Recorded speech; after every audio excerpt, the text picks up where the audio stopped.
एक ऐसी चीख की जो कभी पूरी नहीं हुई, एक ऐसी सच्चाई की जिसे सबने देखा लेकिन किसी ने कहा नहीं।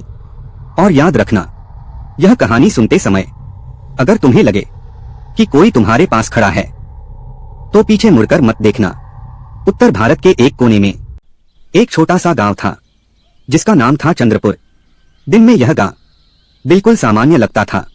खेत थे, मंदिर की घंटी बजती थी, बच्चे खेलते थे। लेकिन जैसे ही सूरज ढलता, गांव की हवा बदल जाती। रात होते ही हर घर का दरवाजा बंद हो जाता, खिड़कियां गिरा दी जाती और कोई भी इंसान रात 12 बजे के बाद घर से बाहर नहीं निकलता, क्योंकि गांव में एक कहावत थी, जो रात की आवाज सुन ले वो सुबह की रोशनी नहीं देखता। अर्जुन, उम्र 28 साल, दिल्ली का रहने वाला, पेशे से पत्रकार था। उसे डरावनी कहानियों पर बिल्कुल भरोसा नहीं था। उसका मानना था डर सिर्फ दिमाग की उपज है। जब उसने चंद्रपुर के बारे में सुना तो उसने तय किया वह खुद सच्चाई जानने आएगा। गांव वालों ने उसे रोका, कहा, बेटा रात को बाहर मत निकलना। लेकिन अर्जुन मुस्कुरा दिया। उसने कहा, अगर डर ही नहीं होगा तो कहानी कैसे बनेगी। पहली रात घड़ी में 12:07 थे। अचानक अर्जुन ने सुना कोई रो रहा था, बहुत धीमी आवाज में। मुझे जाने दो। आवाज किसी औरत की थी। अर्जुन का दिल तेज धड़कने लगा, लेकिन उसने खुद को संभाला। उसने दरवाजा खोला। बाहर कोई नहीं था। तभी उसके कान के पास किसी ने फुसफुसाकर कहा, तू भी मुझे नहीं देख पाएगा। अर्जुन पीछे मुड़ा। कमरा खाली था, लेकिन हवा अचानक बहुत ठंडी हो गई।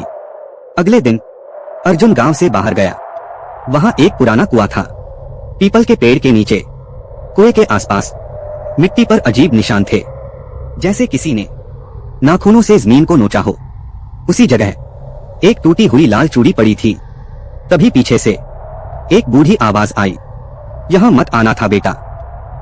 एक बूढ़ी औरत कांपती हुई बोली, 20 साल पहले इस गांव में सीमा नाम की लड़की रहती थी। वह गरीब थी, अकेली थी और बहुत भोली थी। गांव के कुछ ताकतवर लोगों ने उस पर झूठा इल्जाम लगाया। उसकी इज्जत छीनी गई और जब वह रोती रही तो पूरा गांव चुप रहा। उसे इसी कुएं में जिंदा धकेल दिया गया। उसकी आखिरी आवाज थी, मुझे मत मारो। लेकिन किसी ने एक शब्द नहीं कहा। उस रात घड़ी में 12:33 थे। अर्जुन के कमरे की लाइट अपने आप बुझ गई। उसके सामने एक साया खड़ा था। धीरे धीरे वह साया एक औरत में बदल गया। सफेद साड़ी, खून से सने बाल, टूटी हुई लाल चूड़ियां, वही सीमा थी। उसने शांत आवाज में कहा, मैं बदला नहीं चाहती, मैं सिर्फ सच चाहती हूं। क्या तू बोलेगा जो सबने छुपाया? अर्जुन समझ चुका था, अब पीछे हटने का रास्ता नहीं था। अगले दिन उसने सब रिकॉर्ड किया, नाम, चेहरे, सबूत। रात को वही लोग अर्जुन को मारने आए। लेकिन तभी कुएं से चीखों की आवाज आने लगी। हवा तेज हो गई और सीमा की आत्मा उन सबके सामने खड़ी थी। अगली सुबह 3 लाशें मिली।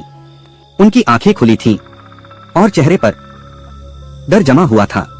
कुछ ही दिनों में सरकार आई, जांच हुई और दोषियों को सजा मिली। अब चंद्रपुर गांव में रातें शांत हैं, लेकिन अर्जुन की रिपोर्ट एक लाइन पर खत्म हुई।